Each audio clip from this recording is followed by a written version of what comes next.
ನಮಸ್ಕಾರ, ನಾನು ಪೃಥ್ವಿರಾಜ್ ಹಾರನಹಳ್ಳಿ. ರಾಜಧಾನಿಯಲ್ಲಿ ಕೊರೋನಾ ಕೇಕೆ ಸಂಪೂರ್ಣ ಸೀಲ್ ಡೌನ್ ಆಗುತ್ತಾ ಬೆಂಗಳೂರಿಗರೇ ಎಚ್ಚರ ಮತ್ತೆ ಶುರುವಾಗಿದೆ ಲಾಕ್ ಡೌನ್ ಭಯ.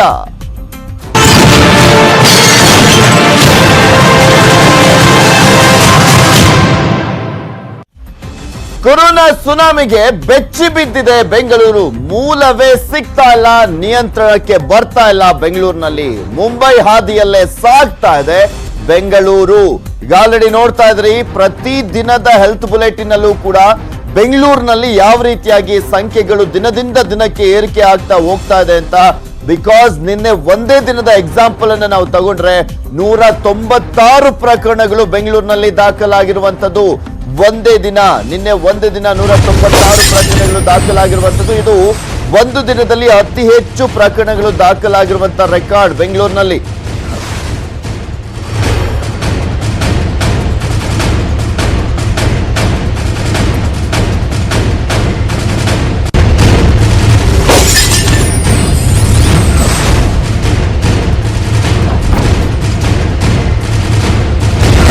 ದಿನ 196 ಪ್ರಕರಣಗಳು ದಾಖಲಾಗಿದ್ದಾವೆ ಬೆಂಗಳೂರಿನಲ್ಲಿ ಒಟ್ಟು ಸೋಂಕಿತರ ಸಂಖ್ಯೆ ಈ ಮೂಲಕ 1272ಕ್ಕೆ ಏರಿಕೆ ಆಗಿದೆ.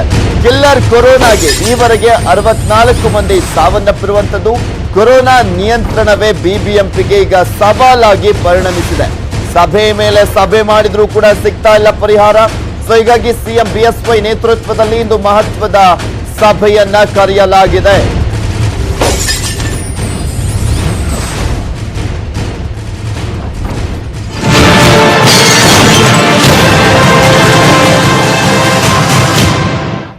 ಬೆಂಗಳೂರಿನಲ್ಲಿ ಮತ್ತೆ ಲಾಕ್ ಡೌನ್ ಆಗುತ್ತಾ ಅನ್ನುವ ಪ್ರಶ್ನೆ ಸಹಜವಾಗಿ ಕಾಡುತ್ತೆ. ಏಕೆಂದ್ರೆ ಅತಿ ಹೆಚ್ಚು ಪ್ರಕರಣಗಳು ಇರುವಂತ ಬೆಂಗಳೂರಿನಲ್ಲಿ, ಇನ್ನೊಂದು ಕಡೆ ಅತಿ ಹೆಚ್ಚು ಪ್ರಕರಣಗಳು ದಿನದಿಂದ ದಿನಕ್ಕೆ ವರದಿ ಆಗ್ತಾ ಇರುವಂತದ್ದು ಕೂಡ ಬೆಂಗಳೂರಿನಲ್ಲೇ. ಲಾಕ್ ಡೌನ್ ಮೂಲಕ ಕೊರೋನಾಗೆ ಬ್ರೇಕ್ ಹಾಕುವಂತ ಯತ್ನ ಏನಾದ್ರೂ ಮಾಡಲಾಗುತ್ತಾ? ಇಂದಿನ ಸಿಎಂ ನೇತೃತ್ವದ ಸಭೆಯಲ್ಲಿ ಚರ್ಚೆ ಆಗುವಂತ ಸಾಧ್ಯತೆ ದಟ್ಟವಾಗಿದೆ. ನೀವು ಆಲ್ರೆಡಿ ನೋಡ್ತಾ ಇದ್ದೀರಾ ಬೆಂಗಳೂರಿನಲ್ಲಿ ಯಾವ ರೀತಿಯಾಗಿ ಸೋಂಕಿತರ ಸಂಖ್ಯೆ ಏರಿಕೆ ಆಗ್ತಾನೆ ಇದೆ ಅಂತ. ಪ್ರಾಣ ಉಳಿಬೇಕಾದ್ರೆ ಲಾಕ್ ಆಗಬೇಕು ಅಂತ ಸಿಎಂಗೆ ಸಲಹೆಯನ್ನ ನೀಡ್ತಿದ್ದಾರಂತೆ ಅಧಿಕಾರಿಗಳು. ಇಂದಿನ ಸಭೆಯಲ್ಲಿ ಚರ್ಚೆ ಮಾಡಿ ನಿರ್ಧಾರವನ್ನ ಕೈಗೊಳ್ಳುವಂತ ಸಾಧ್ಯತೆ ಇದೆ ಅಂತನೂ ಕೂಡ ಹೇಳಲಾಗ್ತಾ ಇದೆ. ನೋಡ್ಬೇಕು ಯಾವ ರೀತಿಯಾದಂತ ನಿರ್ಧಾರವನ್ನ ಕೈಗೊಳ್ಳುವಂತ ಸಾಧ್ಯತೆ ಇದೆ ಸಿಎಂ ಯಡಿಯೂರಪ್ಪನವರು ಅಂತ.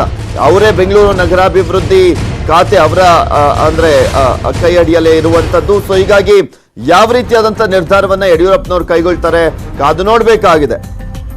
ಸೊ ನಿಮಗೆ ತೋರಿಸ್ತಾ ಇದೀವಿ ಕೊರೋನಾ ರಾಜಧಾನಿ ಯಾವ ರೀತಿಯಾಗಿ ಸೋಂಕಿತರ ಸಂಖ್ಯೆ ಏರಿಕೆ ಆಗ್ತಾ ಹೋಯ್ತು ಅಂತ. ಮಾರ್ಚ್ 8ನೇ ತಾರೀಕು ಮೊದಲ ಪ್ರಕರಣ ಪತ್ತೆ ಆಯ್ತು. ಮಾರ್ಚ್ 24ನೇ ತಾರೀಕು 32 ಪ್ರಕರಣಗಳು ಪತ್ತೆ ಆದ್ರೆ ಏಪ್ರಿಲ್ 14ಕ್ಕೆ 71ಕ್ಕೆ ಏರಿಕೆ ಆಗುತ್ತೆ. ಮೇ 3ನೇ ತಾರೀಕಿಗೆ 153 ಪ್ರಕರಣಗಳು ದಾಖಲಾಗುತ್ತೆ. ಅದಾದ್ಮೇಲೆ ನೋಡಿ ಸ್ಫೋಟ ಆಗುವಂಥದ್ದು ಒಂದೊಂದಾಗೆ. ಮೇ 17ನೇ ತಾರೀಕಿಗೆ 239 ಪ್ರಕರಣ ದಾಖಲಾಗುತ್ತೆ. ಮೇ 31 ಅಂದ್ರೆ ಮೇ ತಿಂಗಳ ಎಂಡಿಗೆ 358 ಪ್ರಕರಣಗಳು ದಾಖಲಾದ್ರೆ ಜೂನ್ 21 ಅಂದ್ರೆ ನಿನ್ನೆಯವರೆಗೂ 1279 ಪ್ರಕರಣಗಳು ದಾಖಲಾದಂತಾಗಿದೆ. 1279 ಪ್ರಕರಣಗಳು ಟೋಟಲ್ ಆಗಿ ಬೆಂಗಳೂರಿನಲ್ಲಿ ಪತ್ತೆಯಾದಂತ ಸೋಂಕಿತರ ಸಂಖ್ಯೆ ಅದು. ಇದು ಕರ್ನಾಟಕದಲ್ಲಿ ಅತಿ ಹೆಚ್ಚು ಸೋಂಕಿತರಿರುವಂತ ಒಂದು ಜಿಲ್ಲೆ ಅನ್ನುವ ಒಂದು ಹೆಸರಿಗೆ, ಕುಖ್ಯಾತಿಗೂ ಕೂಡ ಬೆಂಗಳೂರೇ ಪಾತ್ರವಾದಂತಾಯ್ತು. ಯಾಕೆಂದ್ರೆ ಫಸ್ಟ್ 1000ವನ್ನ ಕ್ರಾಸ್ ಮಾಡಿದಂತ ಒಂದು ಜಿಲ್ಲೆ ಅಂದ್ರೆ ಉಡುಪಿ, ಅದಾದ್ಮೇಲೆ ಕಲಬುರಗಿ, ಅದರ ನೆಕ್ಸ್ಟ್ ಬೆಂಗಳೂರು. ನಿಮ್ಗೆ ತೋರಿಸ್ತಾ ಇದ್ವಿ ಎಲ್ಲೆಲ್ಲಿ ಎಷ್ಟೆಷ್ಟು ಕೇಸಸ್ಗಳು ಅಂತ. ಬೆಂಗಳೂರು ದಕ್ಷಿಣದಲ್ಲಿ 82, ಬೊಮ್ಮನಹಳ್ಳಿಯಲ್ಲಿ 54, ಬೆಂಗಳೂರು ಪೂರ್ವದಲ್ಲಿ 45,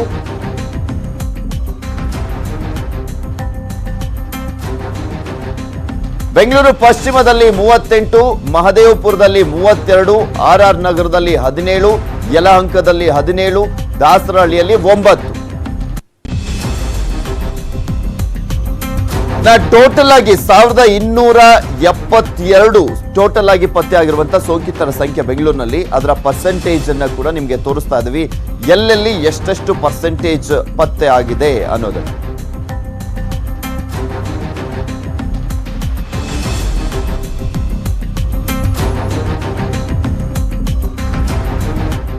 ಕೊರೋನಾ ಫ್ಯಾಕ್ಟರಿ ಆಗ್ತಾ ಇದೆಯಾ ಸಿಲಿಕಾನ್ ಸಿಟಿ ಅನ್ನುವ ಪ್ರಶ್ನೆ ಎದ್ದಿರುವಂತದ್ದು, ಅದನ್ನೇ ಹೇಳ್ತಾ ಇದ್ದೆ. ಯಾಕೆ ಈ ರೀತಿಯಾದಂತಹ ಪ್ರಶ್ನೆ ಎದ್ದಿದೆ ಅಂದ್ರೆ, ಕೊರೋನಾ ರಾಜಧಾನಿ ಆಗ್ತಾ ಇದೆ ಬೆಂಗಳೂರು, ಹೊರ ಜಿಲ್ಲೆಗಳಿಗೂ ಕೂಡ ಇಲ್ಲಿಂದನೇ ಸೋಂಕು ವ್ಯಾಪಿಸ್ತಾ ಇರುವಂತದ್ದು, ಇಲ್ಲಿಂದನೇ ವ್ಯಾಪಿಸ್ತಾ ಇದೆ ಹೈಟೆಕ್ ಸಿಟಿಯಿಂದ.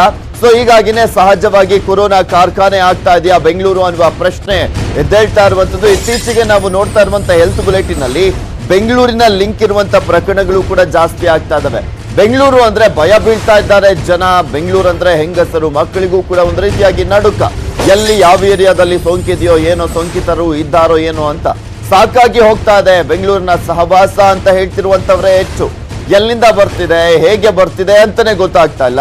ಹೊರ ರಾಜ್ಯಕ್ಕಿಂತ ಒಳಗಿದ್ದವರಿಂದಲೇ ಸೋಂಕು ಜಾಸ್ತಿ ಆಗ್ತಾ ಇರುವಂತದ್ದು, ಸೋಂಕು ನಿಲ್ತಾ ಇಲ್ಲ. ILI ಹಾಗೆ ಸಾರಿ ಪ್ರಕರಣಗಳಿಂದಲೇ ಬೆಂಗಳೂರಿನಲ್ಲಿ ಆತಂಕ ಅತಿ ಹೆಚ್ಚಾಗಿ ಮನೆ ಮಾಡ್ತಾ ಇರುವಂತದ್ದು. ಯಾಕೆಂದ್ರೆ ನಿನ್ನೆ ಪತ್ತೆ ಆಗಿರುವಂತಹ 196 ಪ್ರಕರಣಗಳಲ್ಲಿ ಇಲ್ನೆಸ್ ಪ್ರಕರಣಗಳೇ 102 ಪ್ರಕರಣಗಳಿದಾವೆ. ILI ಪ್ರಕರಣಗಳೇ 102 ಇರುವಂತದ್ದು.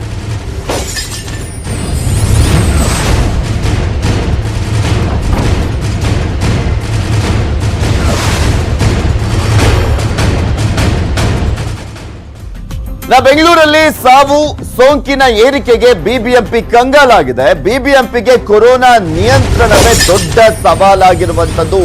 ಸದ್ಯದ ಪರಿಸ್ಥಿತಿ ಕಂಟ್ರೋಲ್ಗೆ ಹೆಣಗಾಡ್ತಾ ಇದೆ ಬಿಬಿಎಂಪಿ. ಯಾಕೆಂದ್ರೆ ಬೆಂಗಳೂರಿನಲ್ಲಿ ದಿನೇ ದಿನೇ ಸೋಂಕಿತರ ಲೆಕ್ಕ ಜಾಸ್ತಿ ಆಗ್ತಾ ಇರುವಂತ ಹಿನ್ನೆಲೆಯಲ್ಲಿ ಸಹಜವಾಗಿ ಬಿಬಿಎಂಪಿಗೆ ಪರಿಸ್ಥಿತಿಯನ್ನ ಕಂಟ್ರೋಲ್ ಮಾಡಲಿಕ್ಕೆ ಹೆಣಗಾಡುವಂತ ಪರಿಸ್ಥಿತಿ ನಿರ್ಮಾಣವಾಗಿರುವಂತದ್ದು. ಪರಿಸ್ಥಿತಿ ಕೈ ಮೀರಿದ್ರೆ ಬೆಂಗಳೂರಿಗರ ಕಥೆ ಏನು ಅನ್ನುವ ಪ್ರಶ್ನೆ ಸಹಜವಾಗಿ ಕಾಡುತ್ತೆ. ಸಮುದಾಯಕ್ಕೆ ಹರಡ್ಬಿಟ್ರೆ ಏನ್ ಮಾಡೋದು? ನಿಜಕ್ಕೂ ದೊಡ್ಡ ಮಟ್ಟದ ಸವಾಲು ಎದುರಾಗ್ಬಿಡುತ್ತೆ ರಾಜ್ಯ ಸರ್ಕಾರಕ್ಕೆ. ಸಿಕ್ಕಾಪಟ್ಟೆ ಟೆನ್ಷನ್ ಅಲ್ಲಿ ಬಿಬಿಎಂಪಿ ಕಮಿಷನರ್ ಇದ್ದಾರೆ. ಕೊರೋನಾ ನಿಯಂತ್ರಣಕ್ಕೆ ಲಾಕ್ಡೌನ್ ಒಂದೇ ಪರಿಹಾರನ ಅನ್ನುವ ಪ್ರಶ್ನೆನೂ ಕೂಡ ಈಗ ಎದ್ದಿರುವಂತದ್ದು. ಬೆಂಗಳೂರು ಲಾಕ್ಡೌನ್ಗೆ ಅಧಿಕಾರಿಗಳು ಸಲಹೆಯನ್ನ ಕೊಡ್ತಾರಾ? ಕಾದ್ ನೋಡ್ಬೇಕು. ಆರೋಗ್ಯ ಇಲಾಖೆಯಿಂದಲೂ ಕೂಡ ಇದೇ ಸಲಹೆ ಹೋಗುವಂತ ಸಾಧ್ಯತೆ ಇದೆಯಾ ಅನ್ನೋದನ್ನ ಕಾದ್ ನೋಡ್ಬೇಕಾಗಿದೆ.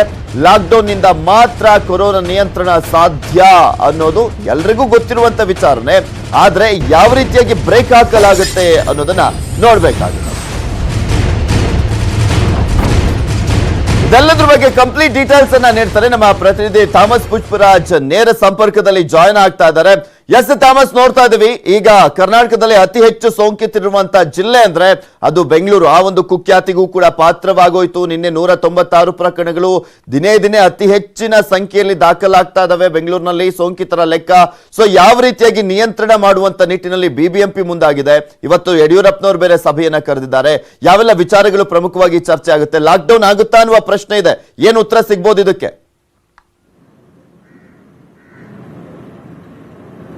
ಪೃಥ್ವಿ, ಸಾಕಷ್ಟು ಕುತೂಹಲವನ್ನು ಮೂಡಿಸಿರುವಂತಹ ಸಂಗತಿ ಇದೆ. ನಿನ್ನೆ 196 ಪ್ರಕರಣಗಳು, ಈವರೆಗೆ ಬೆಂಗಳೂರಿನಲ್ಲಿ 1272 ಪ್ರಕರಣಗಳು.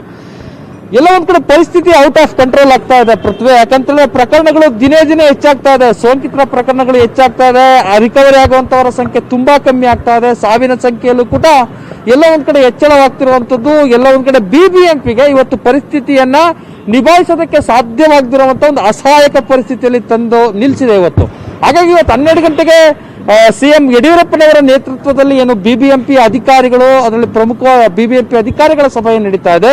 ಅದು ಸಾಕಷ್ಟು ಕುತೂಹಲವನ್ನ ಗಮನವನ್ನ ಸೆಳೆದಿದೆ. ಯಾಕಂತ ಹೇಳಿದ್ರೆ ಇಲ್ಲಿ ಪ್ರಮುಖವಾಗಿ ಚರ್ಚೆ ಆಗುವಂತ ವಿಷಯ, ಬೆಂಗಳೂರಿನಲ್ಲಿ ಪ್ರಕರಣಗಳು ಹೆಚ್ಚಾಗ್ತಿರುವಂತಹ ಸಂದರ್ಭದಲ್ಲಿ ಯಾವ ಸ್ಥಿತಿ, ಯಾವ ಒಂದು ನಿರ್ಧಾರವನ್ನ ಕೈಗೊಳ್ಳಬೇಕು ಅನ್ನುವಂತ ಒಂದು ದೊಡ್ಡ ಮಟ್ಟದ ಜಿಜ್ಞಾಸೆಯ ವಿಷಯವಾಗಿ ಪರಿಣಮಿಸಿದೆ. ಯಾಕಂತ ಹೇಳಿದ್ರೆ ಲಾಕ್ಡೌನ್ ಜಾರಿ ಮಾಡಬೇಕಾ ಪರಿಸ್ಥಿತಿ? ಯಾಕಂದ್ರೆ ದಿನೇ ದಿನೇ ನಿಯಂತ್ರಣ ಮೀರ್ತಾ ಇದೆ. ಎಷ್ಟು ಪ್ರಕರಣಗಳು, ಕಂಟೈನ್ಮೆಂಟ್ ಝೋನ್ಗಳ ಸಂಖ್ಯೆ ಹೆಚ್ಚಾಗ್ತಾ ಇದೆ. 250ಕ್ಕೂ ಹೆಚ್ಚು ಕಂಟೈನ್ಮೆಂಟ್ ಝೋನ್ಗಳು ಹೆಚ್ಚಾಗ್ತಾ ಇದೆ. ಏರಿಯಾಗಳಲ್ಲಿ ಸ್ಪ್ರೆಡ್ ಆಗ್ತಾ ಇದೆ, ಕಮ್ಯುನಿಟಿ ಸ್ಪ್ರೆಡ್ ಆಗ್ತಾ ಇದೆ. ಯಾಕಂದ್ರೆ ವ್ಯಕ್ತಿಗಳಿಗೆ ಮಾತ್ರ ಇದು ಸಾಂಕ್ರಾಮಿಕತೆ ವ್ಯಾಪಿಸುವಂತ ಒಂದು ಸಂದರ್ಭ ಏನಿತ್ತು, ಅದು ಈಗ ಆ ರೀತಿ ಪರಿಸ್ಥಿತಿ ಇಲ್ಲ. ಎಲ್ಲ ಒಂದ್ ಕಡೆ ಕಮ್ಯುನಿಟಿ ಸ್ಪ್ರೆಡ್ ತೆಗೆದುಕೊಂಡಿರೋದ್ರಿಂದಾಗಿ ಸಾಕಷ್ಟು ಆತಂಕ ಇದೆ. ಹಾಗಾಗಿ ಎಲ್ಲ ಒಂದ್ ಕಡೆ ಆಫ್ ದಿ ರೆಕಾರ್ಡ್ ಮಾಹಿತಿಗಳ ಪ್ರಕಾರ ಸ್ವತಃ ಖುದ್ದು ಬಿಬಿಎಂಪಿ ಕಮಿಷನರ್ ಅವರು ತೆಗೆದುಕೊಂಡಿರುವಂತಹ ಕೆಲವೊಂದು ಇನ್ಪುಟ್ಸ್ ಅಂತ ಹೇಳಿದ್ರೆ ಕೆಲವೊಂದು ಫೀಡ್ಬ್ಯಾಕ್ ಗಳ ಪ್ರಕಾರ ಬೆಂಗಳೂರಿನಲ್ಲಿ ಮತ್ತೆ ಲಾಕ್ಡೌನ್ ಮಾಡುವಂತದ್ದು ಸರಿನಾ, ಸರಿ ಎನ್ನುವಂತ ಒಂದು ಸಾಕಷ್ಟು ಅಭಿಪ್ರಾಯಗಳು ಕೂಡ ವ್ಯಕ್ತವಾಗಿದೆ. ಯಾಕಂದ್ರೆ ಮೀಟಿಂಗ್ ಮ್ಯಾರಥಾನ್ಗಳೇ ನಡೀತಾ ಇದೆ ಪೃಥ್ವಿ. ಯಾಕಂತ ಹೇಳಿದ್ರೆ ಯಾವಾಗ ಕೊರೋನಾ ಪ್ರಕರಣಗಳು ಹೆಚ್ಚಾಗ್ತಾ ಬಂತು ಆ ಸಂದರ್ಭದಲ್ಲಿ ಅದು ರಾಜಧಾನಿ ಬೆಂಗಳೂರಿನಲ್ಲಿ ಮಹಾರಾಷ್ಟ್ರ ಬೇರೆ ಬೇರೆ ರಾಜ್ಯಗಳಿಂದ ಬರೋದಕ್ಕೆ ಜನ ಶುರು ಆದ್ರು. ಆ ನಂತರದಲ್ಲಿ ಆ ಒಂದು ಕಮ್ಯುನಿಟಿ ಸ್ಪ್ರೆಡ್ ಜಾಸ್ತಿ ಆಗ್ತಾ ಇದೆ. ಆ ಕಾರಣಕ್ಕೋಸ್ಕರ ಪರಿಸ್ಥಿತಿಯನ್ನು ಮತ್ತೆ ತಾಬದಿಗೆ ತರೋದಕ್ಕೆ ಎಲ್ಲ ಒಂದ್ ಕಡೆ ಲಾಕ್ ಡೌನ್ ಮತ್ತೆ ಜಾರಿ ಮಾಡುವಂತ ಸರಿನಾ? ಯಾಕಂದ್ರೆ ಈಗ ಕೆಲವೊಂದು ಸೀಮಿತ ಪ್ರದೇಶಗಳಿಗೆ ಮಾತ್ರ ಸೀಲ್ ಡೌನ್ ಅನ್ವಯ ಆಗ್ತಾ ಇದೆ. ಆದ್ರೆ ಆ ಒಂದು ಸೀಮಿತ ಪ್ರದೇಶಗಳಿಗೆ ಸೀಲ್ ಡೌನ್ ಅಪ್ಲೈ ಆದ್ರೂ ಕೂಡ ಪರಿಸ್ಥಿತಿಯನ್ನು ತಾಬದಿಗೆ ತರೋದಕ್ಕೆ ಸಾಧ್ಯ ಆಗ್ತಾ ಇಲ್ಲ. ಬಿಬಿಎಂಪಿ ಕೈ ಚೆಲ್ಲಿ ಕೂತ್ಕೊಂಡಿದೆ. ಆರೋಗ್ಯ ಇಲಾಖೆಯಿಂದಲೂ ಕೂಡ ಏನು ಮಾಡಕ್ ಸಾಧ್ಯ ಆಗ್ತಾ ಇಲ್ಲ. ಹಾಗಾಗಿ ಇವತ್ತು ನಡೆಯುವಂತ ಒಂದು ಸಭೆಯಲ್ಲಿ ಪ್ರಮುಖವಾಗಿ ಬೆಂಗಳೂರಿನಲ್ಲಿ ಮತ್ತೆ ಲಾಕ್ ಡೌನ್ ಮಾಡುವಂತದ್ರಿಂದ ಎಷ್ಟು ಮಟ್ಟಿಗೆ ಕರೋನಾವನ್ನ ತಹಬದಿಗೆ ತರಬಹುದು, ಸಾಂಕ್ರಾಮಿಕತೆಯನ್ನು ಎಷ್ಟು ಮಟ್ಟಿಗೆ ಕಂಟ್ರೋಲ್ ಮಾಡಬಹುದು ಅನ್ನೋದ್ರ ಬಗ್ಗೆ ಸಾಕಷ್ಟು ಚರ್ಚೆಗಳಾಗುವಂತ ಸಾಧ್ಯತೆ ಇದೆ.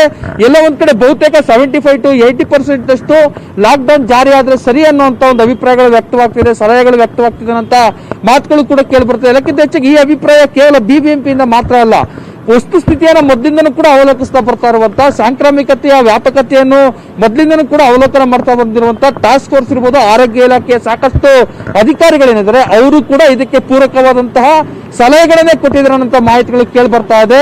ಲಾಕ್ ಡೌನ್ ಜಾರಿ ಮಾಡುವಂಥದ್ದು ಅಷ್ಟು ಅಂದ್ಕೊಂಡಷ್ಟು ಸವಾಲಾಗಿದೆ. ಯಾಕಂದ್ರೆ ಲಾಕ್ ಡೌನ್ ಜಾರಿ ಆದಂತ ಸಂದರ್ಭದಲ್ಲಿ ಬೆಂಗಳೂರು ಯಾವ್ಯಾವ ರೀತಿಯಂತ ಸಮಸ್ಯೆಗಳನ್ನ ಫೇಸ್ ಮಾಡಬೇಕಾಗಿ ಬಂತು, ವಾಣಿಜ್ಯ ಚಟುವಟಿಕೆಗಳಿರ್ಬೋದು, ಜನಜೀವನ ಇರ್ಬೋದು, ಎಷ್ಟು ಮಟ್ಟಿಗೆ ಅದರಿಂದ ಬಾಧಿತವಾಯಿತು, ಎಷ್ಟು ಮಟ್ಟಿಗೆ ಸಮಸ್ಯೆಗಳಾಯಿತು ಅನ್ನೋಂಥದ್ದು ಪರಿವು ಕೂಡ ಇದೆ. ಹಾಗಾಗಿ ಲಾಕ್ ಡೌನ್ ಸಂಪೂರ್ಣವಾಗಿ ಜಾರಿ ಮಾಡೋದ್ರಿಂದ ಸಮಸ್ಯೆಗಳಾಗುತ್ತೆ ಅನ್ನುವಂತ ಒಂದು ಪರಿಜ್ಞಾನವನ್ನ, ಒಂದು ಅರಿವನ್ನ ಗಮನದಲ್ಲಿಟ್ಕೊಂಡು ಎಷ್ಟು ಮಟ್ಟಿಗೆ ಲಾಕ್ ಡೌನ್ ಜಾರಿ ಮಾಡಿದ್ರೆ 100% ಆಗದಿದ್ರು ಕೂಡ ಸಾಂಕ್ರಾಮಿಕತೆ ಹೆಚ್ಚಾಗಿರುವಂತಹ ವಾರ್ಡ್ಗಳ ವ್ಯಾಪ್ತಿಯಲ್ಲಿ ವೈದ್ಯಕೀಯ ಸಚಿವರು ಹೇಳ್ತಾರೆ ಮತ್ತೆ ಯಾವುದೇ ಕಾರಣಕ್ಕೂ ಲಾಕ್ ಡೌನ್ ಮಾಡೋದೇ ಇಲ್ಲ ಅಂತ ಅವ್ರು ಹೇಳ್ತಾರೆ, ಕಡ್ಡಿ ತುಂಡು ಮಾಡದಂತೆ. ಇನ್ನೂ ಒಂದ್ ಕಡೆ ಪ್ರಕರಣಗಳು ಜಾಸ್ತಿ ಆಗ್ತಾ ಇರುವಂತದ್ದು, ಹಾಗೆ ಕಾಂಟ್ಯಾಕ್ಟ್ ಟ್ರೇಸಿಂಗ್ ಸಿಗ್ತಾ ಇಲ್ಲ, ಯಾವ ಮೂಲದಿಂದ ಸೋಂಕು ಬಂತು ಅಂತ, ಸಮುದಾಯಕ್ಕೆ ಹರಡಿದ್ಯಾ ಅನ್ನುವ ಪ್ರಶ್ನೆ ಇಲ್ಲೇ ಸಹಜವಾಗಿ ಕಾಡ್ತಾ ಇರುವಂತದ್ದು. ಇನ್ನು ಸಾಕಷ್ಟು ಜನ ಆರೋಗ್ಯ ತಜ್ಞರು ಕೂಡ ಹೇಳುವಂತದ್ದು ಇದೆ, ಕಮ್ಯುನಿಟಿ ಸ್ಪ್ರೆಡ್ ಆಗಿರುವ ರೀತಿ ಕಾಣಿಸ್ತಾ ಇದೆ ಅಂತ. ಸೊ ಯಾವ ರೀತಿಯಾಗಿ ಬ್ರೇಕ್ ಹಾಕ್ಬೇಕಾಗಾದ್ರೆ ಸರ್ಕಾರ, ಲಾಕ್ ಡೌನ್ ಒಂದೇ ಅಂತ ಕಾಣಿಸುತ್ತೆ ಇದಕ್ಕೆ ಬ್ರೇಕ್ ಹಾಕುವಂತ ನಿಟ್ಟಿನಲ್ಲಿ ನೋಡೋದಾದ್ರೆ. ಯಾಕಂದ್ರೆ ಮುಂಬೈ, ದೆಹಲಿ, ಚೆನ್ನೈ ಇವೆಲ್ಲ ಕಡೆನೂ ನೋಡ್ತಾ ಇದ್ರೆ 30,000ಕ್ಕೂ ಹೆಚ್ಚಿನ ಪ್ರಕರಣಗಳು ಅಲ್ಲಿದ್ದಾವೆ. ಈಗಲೇ ನಾವು ಸದ್ಯಕ್ಕೆ ಬ್ರೇಕ್ ಹಾಕಬೇಕು ಅಂದ್ರೆ ಅವರು ಯಾವ ರೀತಿಯಾದಂತ ಕ್ರಮಗಳನ್ನ ಕೈಗೊಂಡಿದ್ದಾರೆ ಅದೇ ರೀತಿಯಾಗಿ ಕೈಗೊಳ್ಬೇಕು ಸ್ಟಾರ್ಟಿಂಗ್ ಹಂತದಲ್ಲೇ.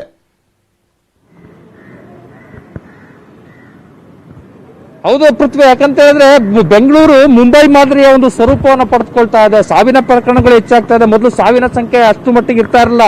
ಕಮಿಷನರ್ ಹೇಳ್ತಾ ಇದ್ರು, ಬಿಬಿಎಂಪಿ ಕಮಿಷನರ್, ಇಲ್ಲ ಬೇರೆ ರಾಜ್ಯಗಳ ರಾಜಧಾನಿಗಳಿಗೆ ಕಂಪೇರ್ ಮಾಡಿದ್ರೆ ಬೆಂಗಳೂರಿನಲ್ಲಿ ಸಾವಿನ ಸಂಖ್ಯೆ ಕಮ್ಮಿ ಆಗ್ತಿದೆ ಅಂತ ಹೇಳಿದ್ರೆ, ಹಾಗಾಗಿ ಆ ಸಂದರ್ಭದಲ್ಲಿ ಅವರ ಬಗ್ಗೆ ಸಾಕಷ್ಟು ವಿರೋಧದ ಮಾತುಗಳು ವ್ಯಕ್ತವಾಗಿತ್ತು. ಲಾಕ್ ಡೌನ್ ಜಾರಿ ಮಾಡುವಂತದ್ದು ಒಂದೇ ಇದಕ್ಕೆ ಒಂದು ಪರಿಣಾಮಕಾರಿಯಾದಂತ ಒಂದು ಪರಿಹಾರ ಅನ್ನುವಂಥ ನಿಟ್ಟಿನಲ್ಲೂ ಕೂಡ ನಾವು ಆಲೋಚನೆ ಮಾಡಬೇಕಾಗತ್ತೆ. ಯಾಕಂದ್ರೆ ಈಗಾಗಲೇ ಸಿಎಂ ಯಡಿಯೂರಪ್ಪನವರು ಸ್ಪಷ್ಟಪಡಿಸಿದರೆ ಲಾಕ್ ಡೌನ್ ಅನ್ನ ಮತ್ತೆ ಜಾರಿ ಮಾಡೋದಕ್ಕೆ ಸಾಧ್ಯನೇ ಇಲ್ಲ.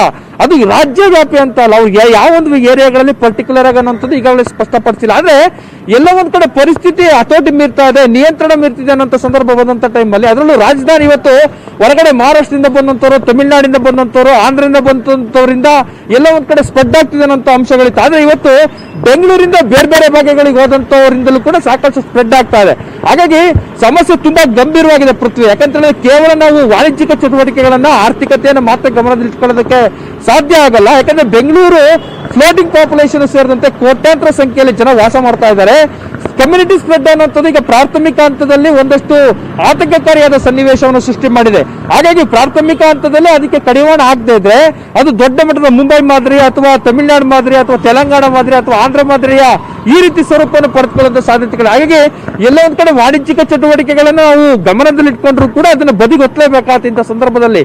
ಹಾಗೆ ಕಮಿಷನರ್ ಅವರು ಕೂಡ ವೈಯಕ್ತಿಕವಾಗಿ ಸಾಕಷ್ಟು ಅಧಿಕಾರಿಗಳ ಜೊತೆಗೆ, ಎಲ್ಲಕ್ಕಿಂತ ಆರೋಗ್ಯ ಇಲಾಖೆ ಅಧಿಕಾರಿಗಳ ಜೊತೆಗೆ ಮೀಟಿಂಗ್ ಮ್ಯಾರಥಾನ್ಗಳನ್ನು ಮಾಡ್ತಾ ಇದ್ದಾರೆ. ಬಹುತೇಕ ಅಂದ್ರೆ ಈಗ ಯಡಿಯೂರಪ್ಪನವ್ರ ನೇತೃತ್ವದಲ್ಲಿ ಸಭೆ ಇದೆಯಲ್ಲ, ಏನು ಅಭಿಪ್ರಾಯವನ್ನ ವ್ಯಕ್ತಪಡಿಸಲಿಕ್ಕೆ ಮುಂದಾಗಿದ್ದಾರೆ ಬಿಬಿಎಂಪಿ ಅವರಾಗಿರ್ಬೋದು, ಹಾಗೆ ಬೆಂಗಳೂರಿನ ಆರೋಗ್ಯ ಇಲಾಖೆಯವರಾಗಿರ್ಬೋದು, ಯಾವ ರೀತಿಯಾದಂತಹ ಅಭಿಪ್ರಾಯವನ್ನ ಕೊಡ್ಲಿಕ್ಕೆ ಮುಂದಾಗಿದ್ದಾರೆ ಯಡಿಯೂರಪ್ಪನವ್ರ ಮುಂದೆ? ನ್ಯೂಸ್ 18 ಕನ್ನಡಕ್ಕೆ ಸಿಕ್ಕಿರುವಂತ ಕೆಲವು ವ್ಯಕ್ತಿಗಳು ಇರ್ತಾರೆ, 8 ವಲಯಗಳ ಜಂಟಿ ಆಯುಕ್ತರು ಇರ್ತಾರೆ. ಅದ್ರ ಜೊತೆಗೆ ಆರೋಗ್ಯ ಅಧಿಕಾರಿಗಳು ಕೂಡ ಇರ್ತಾರೆ. ವಲಯವಾರು ಏನು ಜವಾಬ್ದಾರಿಯನ್ನು ನಿರ್ವಹಿಸಿದ್ದಾರೆ, ಅದರಲ್ಲೂ ಪ್ರಮುಖವಾಗಿ ಕೊರೋನಾಗೆ ಸಂಬಂಧಪಟ್ಟಂತೆ ನೋಡಲ್ ಆಫೀಸರ್ಗಳಾಗಿ ಏನ್ ಕೆಲಸ ಮಾಡ್ತಿದ್ರೆ ಅಂತ ಅಧಿಕಾರಿಗಳು ಕೂಡ ಪಾಲ್ಗೊಳ್ಳಲಿದ್ದಾರೆ. ಅದ್ರ ಜೊತೆಗೆ ಥಾಮಸ್, ನಿಮ್ಮನ್ನ ಮಾತಾಡ್ತೀನಿ. ಈಗ ರಾಮಲಿಂಗಾರೆಡ್ಡಿ ಅವರು ನಮ್ ಜೊತೆ ದೂರವಾಣಿ ಸಂಪರ್ಕದಲ್ಲಿದ್ದಾರೆ, ಮಾಜಿ ಸಚಿವರು. Good morning sir. ನಮಸ್ಕಾರ. ಹೇಳಿ ಸರ್, ಬೆಂಗಳೂರಿನಲ್ಲಿ ದಿನೇ ದಿನೇ ಸೋಂಕಿತರ ಸಂಖ್ಯೆ ಏರಿಕೆ ಆಗ್ತಾ ಇದೆ. ಹಾಗೆ ಕರ್ನಾಟಕದಲ್ಲಿ ಅತಿ ಹೆಚ್ಚು ಸೋಂಕಿತರಿರುವಂತ ಜಿಲ್ಲೆ ಅಂದ್ರೆ ಈಗ ಆ ಕುಖ್ಯಾತಿಗೆ ಬೆಂಗಳೂರೇ ಪಾತ್ರವಾಗಿರುವಂತದ್ದು. ಏನ್ ಮಾಡ್ಬೋದು ಅನ್ಸುತ್ತೆ ಈಗ ಇದಕ್ಕೆಲ್ಲದಕ್ಕೂ ಕೂಡ ಬ್ರೇಕ್ ಹಾಕ್ಬೇಕು ಅಂದ್ರೆ? ಮಾಡ್ಬೇಕಾಗಿತ್ತು ಸರ್ಕಾರ. ನಾನು ಒಂದು 15 ದಿವಸಕ್ಕೆ ಮುಂಚೆ ನಮ್ಮ ಕಾಂಗ್ರೆಸ್ ಆಫೀಸಲ್ಲಿ ಪ್ರೆಸ್ ಮೀಟ್ ಮಾಡಿದೆ. ಬಹಳ ಆತುರದಿಂದ ಲಾಕ್ ಡೌನ್ ಮಾಡಿದ್ರು. ಅಂದ್ರೆ ಲಾಕ್ ಡೌನ್ ಮಾಡಿದ್ದು ಸರಿ, ಬಹಳ ಆತುರವಾಗಿ ಮಾಡಿದ್ರು. ಅಷ್ಟೇ ತಗೊಂಡ್ರ ಕ್ರಮದಿಂದ, ಅವೈಜ್ಞಾನಿಕ ಕ್ರಮದಿಂದ ಅಂತ ನಾನು ಹೇಳಿದ್ದೆ.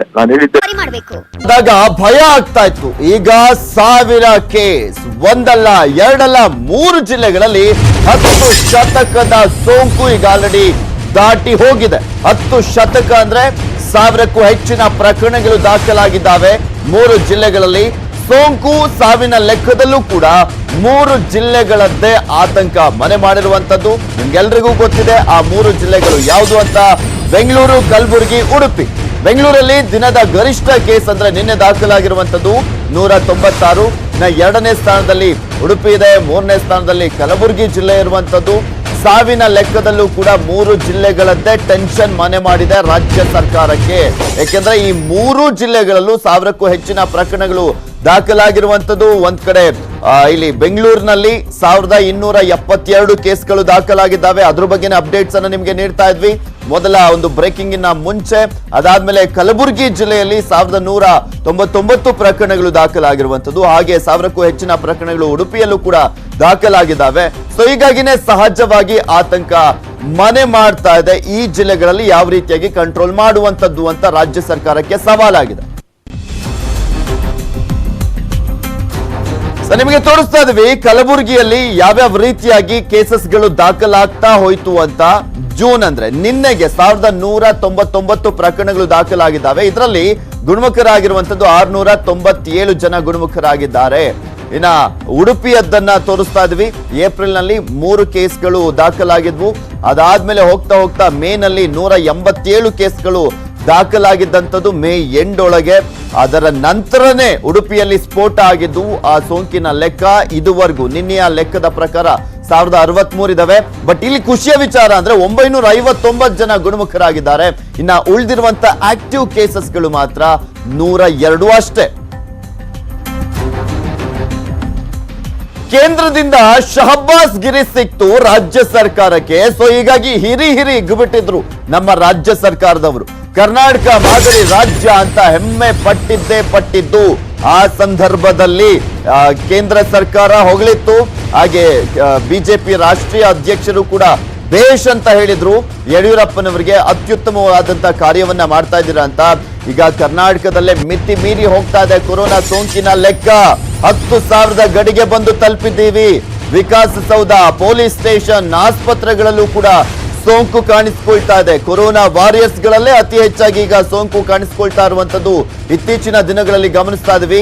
ಮಿತಿ ಮೀರ್ತಾ ಇರುವಂತಹ ಸೋಂಕಿಗೆ ಚಿಂತಾಕ್ರಾಂತರಾಗಿದ್ದಾರೆ ಸರ್ಕಾರದವರು. ಇವತ್ತು ತುರ್ತು ಸಭೆಯನ್ನ ಕೂಡ ಕರೆದಿದ್ದಾರೆ ಸಿಎಂ ಯಡಿಯೂರಪ್ಪನವರು. ಯಾವ ರೀತಿಯಾದಂತಹ ಒಂದು ಕಟ್ಟುನಿಟ್ಟಿನ ಕ್ರಮಗಳನ್ನ ಕೈಗೊಳ್ಳುವಂತ ನಿಟ್ಟಿನಲ್ಲಿ ಮುಂದಾಗ್ತಾರೆ ಅನ್ನೋದನ್ನ ಕಾದ್ ನೋಡ್ಬೇಕು. ಸಿಎಂ ನೇತೃತ್ವದಲ್ಲಿ ಸಚಿವರು ಅಧಿಕಾರಿಗಳ ತುರ್ತು ಸಭೆ ಇವತ್ತು ಇದೆ. ಮಧ್ಯಾಹ್ನ 12ಕ್ಕೆ ಗೃಹ ಕಚೇರಿ ಕೃಷ್ಣಾದಲ್ಲಿ ನಡೆಯುವಂತ ಸಭೆ ಇದು. ಬೆಂಗಳೂರು ಸೇರಿದಂತೆ ರಾಜ್ಯದ ಎಲ್ಲಾ ಜಿಲ್ಲೆಗಳ ಬಗ್ಗೆನೂ ಕೂಡ ಚರ್ಚೆಯನ್ನ ಮಾಡಲಾಗುತ್ತೆ.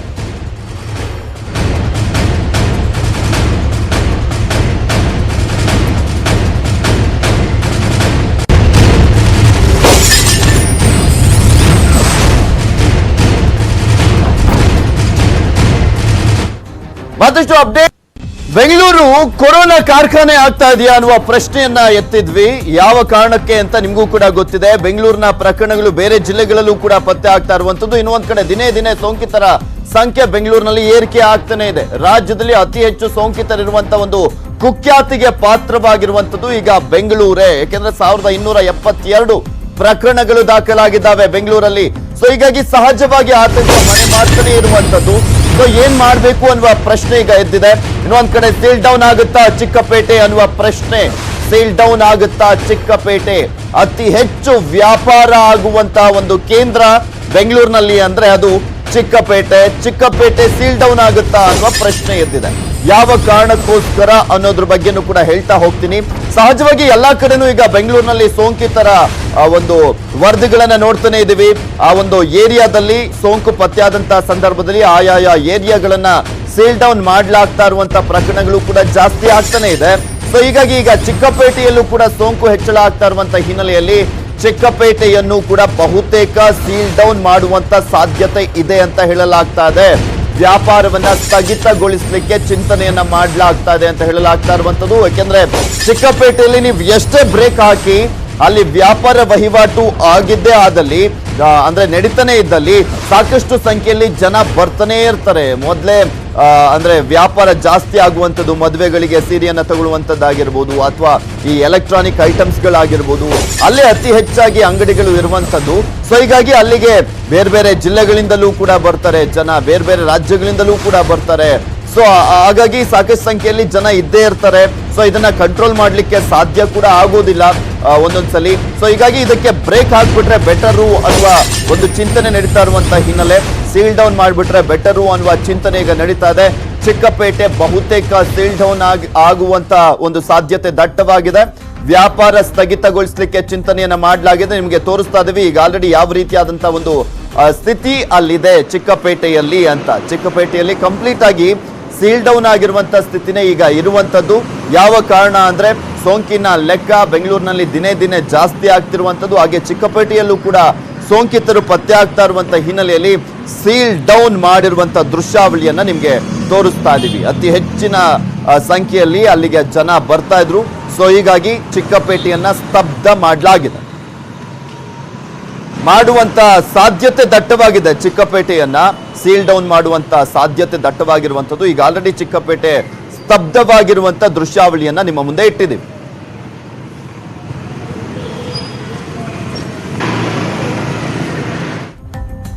ಇದು ಇವತ್ತಿನ 3 ಬಿಗ್ ಬ್ರೇಕಿಂಗ್ ನ್ಯೂಸ್. ನೋಡ್ತಾ ಇರಿ ನ್ಯೂಸ್ 18 ಕನ್ನಡ. ಜಾಲ ನಮ್ಮದು, ಬಲ